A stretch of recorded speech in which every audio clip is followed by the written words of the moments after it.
इय्याक नअबुदु व इय्याक नस्तईन। मैं रज़ा आपको, हफीज़ आपको, जो थिंक टैंक, जो आपका इकॉनमी के ऊपर थिंक टैंक था, आप सबको आज बहुत मुबारक देता हूँ। हाँ, मुर्तज़ा आपको, क्योंकि मुर्तज़ा वाशिंगटन से छोड़ के अच्छी नौकरी आए हैं पाकिस्तान। आप सबको मैं इसलिए मुबारक देता हूँ कि मैं जब से हमारी गवर्नमेंट आई है पाकिस्तान में हुकूमत करने के लिए, तो तब से मैं ये कह रहा हूँ कि हमारा इस मुल्क का सबसे बड़ा असासा ओवरसीज़ पाकिस्तानी है और हम अभी तक उसको टैप नहीं कर सके। इस बड़े एसेट को हम सही तरह उसको टैप नहीं कर सके। हमें ये समझना चाहिए कि जब हिंदुस्तान और चाइना दोनों ने जब अपना जो प्रोग्रेस शुरू किया, तो उनको जो सबसे पहले जो इन्वेस्टमेंट आई हिंदुस्तान में भी और चाइना में भी, वो उनके ओवरसीज़ उनकी एक्सपेट्रिएट कम्युनिटी थी। उनके जो बाहर हिंदुस्तान के जो लोग बाहर काम कर रहे थे और चाइना के लोग बाहर काम कर रहे थे।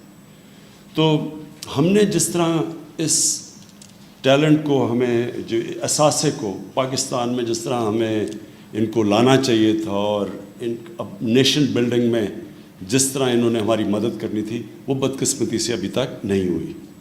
तो ये एक बहुत बड़ा पहला कदम है और बड़ा कदम है, बिकॉज़ ये जो रोशन डिजिटल अकाउंट ये जो शुरू किया आज आपने, ये एक मौका देता है पाकिस्तानियों को पार्टिसिपेट करने का पाकिस्तान की बिजनेसेस में। हमारी जो अभी बहुत बड़ा इनिशिएटिव हमारा कंस्ट्रक्शन का, जो पाकिस्तान की तारीख में सबसे बड़े 2 प्रोजेक्ट्स हैं, और भी बड़े हैं, बादशाह डैम भी है, मोमन डैम है, हमारी ML1 पहली दफ़ा पाकिस्तान की तारीख में एक नई रेलवे बनाने लगे हैं, जो 2 नए शहर बना रहे हैं, एक बंडल आइलैंड सिंध के अंदर और दूसरा रावी सिटी लाहौर में। ये बहुत मेगा प्रोजेक्ट्स हैं। इन सब में हमें ओवरसीज़ पाकिस्तानीज़ को हमने पार्टिसिपेट करवाना है, इन्होंने शिरकत करनी है इसमें।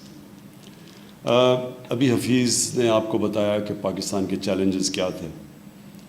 चैलेंजेस पाकिस्तान के सबसे बड़े ये कि हमारे इतने कर्ज़े चढ़े हुए हैं कि हम जितना भी पैसा इकट्ठा करते हैं, तकरीबन आधा चला जाता है कर्ज़ों की किस्तों के ऊपर। तो जो मुल्क के लिए पैसा बचता है वो काफ़ी नहीं है। तो इसका सिर्फ एक ही तरीका है कि हम वेल्थ क्रिएशन करें। हम अपनी मुल्क के अंदर इकोनॉमिक एक्टिविटी इतनी करें कि हमारे पास पैसा इतना आ जाए कि हम ये कर्ज़े वापस कर सकें। तो उसके लिए भी ये जो हमारा कंस्ट्रक्शन का पूरा पैकेज है, उसका मकसद ही ये है कि ये जो 2 बड़े शहर हैं, इसमें इतनी ज़्यादा इकोनॉमिक एक्टिविटी हो, क्योंकि कंस्ट्रक्शन में जैसी शुरू होती है 30 रिलेटेड इंडस्ट्रीज़ हैं जो कि एकदम चलनी शुरू हो जाती हैं। तो उससे जो सारा इकोनॉमी का पहिया चलेगा, उससे इंशाअल्लाह जो हमारी रेवेन्यूज़ बढ़ेंगे, वेल्थ क्रिएट होगी और इंशाअल्लाह उससे फिर हम कर्ज़े वापस करने की एबिलिटी रखेंगे, हमारे पास सलाहियत होगी। और दूसरा जो इशू इन्होंने बात की वो ये कि इस मुल्क में जो हमारी जब गवर्नमेंट आई तो सबसे बड़ा ट्रेड गैप था। इंपोर्ट और एक्सपोर्ट के अंदर $40 अरब का गैप था। हम $20 अरब की एक्सपोर्ट कर रहे थे और $60 अरब की इंपोर्ट कर रहे थे तकरीबन। तो ये इतना बड़ा तारीखी जो ट्रेड गैप था, जो और करंट अकाउंट डेफिसिट भी तारीखी था, $20 अरब रेमिटेंसेस निकाल के बीच में से।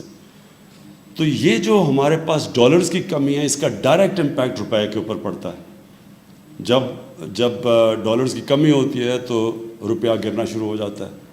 तो उसको जब रुपया गिरता है तो चीज़ें महंगी होनी शुरू हो जाती हैं और फिर इन्वेस्टमेंट भी रुक जाती है। लोग जिन्होंने पैसे बाहर से लगाने होते हैं, वो सोचते हैं कि अगर रुपए ने गिरना ही है तो वो डॉलर में पैसा रखें।